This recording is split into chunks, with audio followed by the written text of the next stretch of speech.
রচনা বন্দ্যোপাধ্যায় একটিমাত্র কথা শুনে কান্নায় ভেঙে পড়লেন। আসলে এরই মধ্যে রচনা বন্দ্যোপাধ্যায়ের ছেলে রচনাকে এমন কয়েকটি প্রশ্ন করেছিল যে প্রশ্নের উত্তর দিতে গিয়ে রচনার চোখে জল এসে পড়েছিল। আসলে তিনি প্রথমে বিয়ে করেছিলেন 2004 সালে সিদ্ধার্থ মহাপাত্রকে, কিন্তু দাম্পত্য জীবন বেশি দিন না কাটার দরুন তিনি 2007 সালে বিয়ে করেছিলেন প্রবাল বসুকে। এরপর সেখান থেকেই প্রনীল বসুর জন্ম হয়েছিল।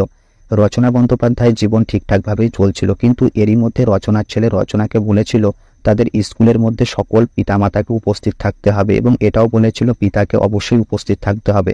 রচনা তখন বুঝে উঠতে পারছিল না এই পরিস্থিতিতে ছেলেকে কি বলে বোঝানোর চেষ্টা করবে। রচনার দু চোখে জল দেখা যাচ্ছিল। এরপর রচনা বন্দ্যোপাধ্যায় যখন খুবই কান্নাকাটি করছিল, ঠিক সেই সময় রচনার ছেলে বুঝতে পেরেছিল তার মায়ের অবস্থা। এরপর রচনার ছেলে মায়ের চোখের জল মুছে দিয়েছিল এবং ছেলে সেখান থেকে চলে গিয়েছিল। এরপর রচনা মনের মধ্যে অনেকটাই ক্লান্তি এবং মন খারাপ করে বাড়ি থেকে বের হয়ে যাচ্ছিলেন দিদি নাম্বার 1-এর উদ্দেশ্যে, এবং সেখানে এরকমটা হয়েছিল বলে সূত্র মারফত জানা যাচ্ছে। আপাতত এতটুকুই। পরের আপডেট পেতে চ্যানেলটিকে সাবস্ক্রাইব করে বেল আইকনটিকে প্রেস করে সঙ্গে থাকুন। Bye bye.